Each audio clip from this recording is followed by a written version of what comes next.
আরে কোথায় যাচ্ছি তাই ভাবছেন তো? আরে জানাবো জানাবো। আরে এত তাড়া কিসে? তার আগে একটু কমেন্ট করে জানান তো কেমন লাগছে আমাদের। নমস্কার বন্ধুরা, সব্য অ্যান্ড শুভ্রা ব্লগসে আপনাদের আরও একবার স্বাগত জানাই। এই বৃষ্টি মাথায় নিয়ে, দুর্যোগ নিয়ে আজ চলেছি আমরা দুজন উজ্জ্বলদার ছোট মেয়ের তৃতীয় জন্মদিনের দিন। আজ জন্মদিন খেতে বাড়ি থেকে বেরোনোর সময় বৃষ্টি নেমে গেছে, আর এই দুর্যোগ নিয়ে কিন্তু আমরা এগিয়ে চলেছি। আরে ক্যা বাত, এ তো আকাশের অবস্থা দুর্যোগপূর্ণ থাকলেও বাড়ির অবস্থা কিন্তু একদম চকচক চকচক করছে। এ একদম লাইটে ঝর্ণা হচ্ছে। ওরে বাবা, এ তো বিশাল রকম সুন্দর একটা পরিস্থিতি। ওই যে পেছনে যে পিদ্দিটাকে দেখা যাচ্ছে গিফটটি খুলছে, ওই পিদ্দিটিরই কিন্তু আজকে জন্মদিন। ওই কিন্তু উজ্জ্বলদার ছোট মেয়ে। আর এই জন্মদিন বলে যে শুধু ছোটরাই এনজয় করবে এটি কিন্তু কখনোই চিরসত্য না। আরে তাহলে আমরা কখন বাচ্চা হওয়ার সুযোগ পাবো? আমাদেরও তো মনটা চায় মাঝে মাঝে বাচ্চা হতে, যেমন এই কাকিমারও চেয়েছে আর এই বৌদিরও চেয়েছে। ইনি কিন্তু আমাদের একমাত্র পছন্দের একমাত্র বউ। এই যে আমাদের দাদা, দেখলে এখনো ব্যাচেলার মনে হয়, কিন্তু দুটো মেয়ে আছে, তারই ছোট মেয়ের জন্মদিনে আজকে আমরা এসেছি। দাদা কতটা হ্যান্ডসাম তোমরা দেখে নিতে পারছো। এই যে সকাল সকাল আসছে খায় নাও, এই জিনিসটাকে ঠিক করো।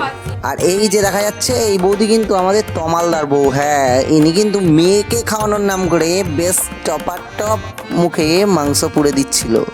এই যে আমার দাদার বৌদি, মানে দাদার বউ।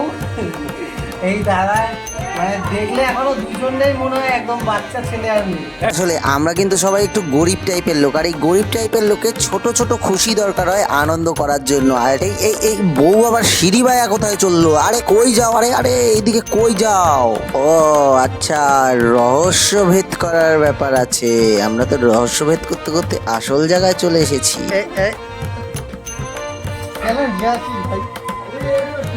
আর এইসব পর্ব চলতে চলতেই কিন্তু এখানে বরযাত্রীরা ঢুকে গেল। হ্যাঁ, আরে বরযাত্রী না, আরে ওই যে কি যেন বলে, জন্মদিন বাড়িতে অতিথি নারায়ণ চলে আসলো। একের পর সব এক অতিথি নারায়ণ। আরে হ্যাঁ, এরা সবাই জানাশোনাই অতিথি নারায়ণ। আর এদের জন্যই তো আমি উপরে দাঁড়িয়েছিলাম এদের স্বাগত জানাবো বলে। কিভাবে ফুল ছুটছিলাম, জলের মতো পুষ্পবৃষ্টি করছিলাম। আরে আরে আরে এই পুষ্পবৃষ্টির নাম নিতেই তো একেবারে ঝমঝমিয়ে বৃষ্টি নেমে গেল। আরে তাড়াতাড়ি সবাই ঘরে ঢোকো না। আজকের হ্যাপি বার্থডে গার্ল, এদিকে মুখটা দেখাও, ব্লগে আসবা তো তাহলে। বার্থডে গার্ল, এ হলো ধারি বার্থডে গার্ল। এদিকে কিন্তু আমি নিচে এসে সবাইকে স্বাগত জানানো শুরু করতে আমার বউয়ের ছোটবেলার বান্ধবীকে পেয়ে গেলাম। হ্যাঁ, বানের জলে হারিয়ে যাওয়া সেই বান্ধবীকে আজকে কিন্তু ফিরে পেলাম। তোমার এই যে বান্ধবীকে পেয়ে গেছি, ব্লগে আসলে কোনো অসুবিধা নাই তো? তাহলে আর কোনো ব্যাপার না।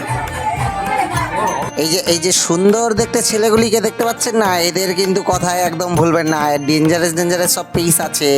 এই মামা, এই রাজু, এই কৃষ্ণ, এই এক একটা অ্যান্টিক পিস আছে কিন্তু। আর এই সবাইকে স্বাগত জানিয়েই আমি উপরের রাস্তাটা কিন্তু দেখিয়ে দিলাম, কারণ উপরেই তো আসল মজা।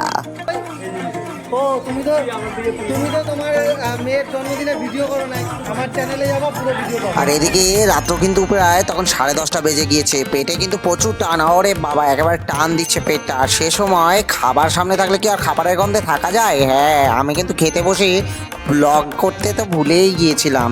পরে মনে পড়লো, আরে ভিডিওই তো তোলা হলো না। যা কচুরি আর সাথে চানা মশলা ছিল, খাওয়া অলরেডি কমপ্লিট হয়ে গিয়েছিল। তারপরে কিন্তু ফ্রাইড রাইসের সাথে একদম কষা কষা মাংস চলে আসলো। সেই মাংস সাথে স্যালাড, ওফ অসাধারণ খেতে লাগছিল কিন্তু সব খাবারগুলো। এদিকে সমস্ত মানুষকে কিন্তু খাওয়া দাওয়ানোর একেবারে দায়িত্ব এই কাকাই নিয়ে নিয়েছিল। আর তার জন্য একবার ভেবে নিন এই কাকার কাকটা কত শক্তপোক্ত ছিল। আর এই ছেলেপেলেগুলো তো একেবারে জমিয়ে খাওয়া শুরু করেছে, একদম কবজি ডুবিয়ে মনে হচ্ছে খাচ্ছিল। আরে ভাই আস্তে খা, দেবে আরও দেবে। আর বউ কিন্তু ছাড়ছিল না। ওরে বাবা রে, আসলে 9 মাসে 6 মাসে কিন্তু এরকম সবাই মিলে কোথাও ভুড়িভোজ খাওয়ার সুযোগ আসে। আর সেই সুযোগে আমরা কিন্তু জমিয়ে সবাই একসাথে খেতে বসে গল্পও করছিলাম, একের পর এক টপিক। আর সবচেয়ে বড় টপিক, যেসব অবিবাহিতরা আছে তাদের বিয়ে কিভাবে দেওয়া যায়, এই চেষ্টাই করে যাচ্ছিলাম আমরা সময়। ওকে বলছিল একটা মেয়ে দেখে দে, ওকে বলছিল একটা মেয়ে দেখে দে। আরে ভাই, মেয়ে কি এত সস্তা পড়ে গেছে নাকি রে? এদিকে আমি একটা কথা শুনে তো আই এম একদম পুরো অবাক হয়ে গেছি। এই যে সব রান্না আমাদের এই বৌদি করেছে,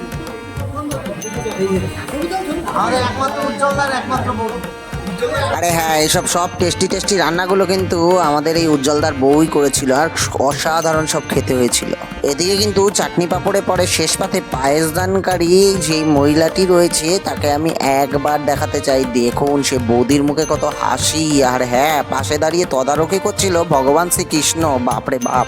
এরপরে কিন্তু দাদা বৌদিকে বিদায় জানিয়ে বলে আসলাম পরের বছর আবার জন্মদিন করো, এরকম একটা ব্লগ তো করতেই হবে। আবার আসবো কিন্তু তোমার বাড়িতে। Bye bye.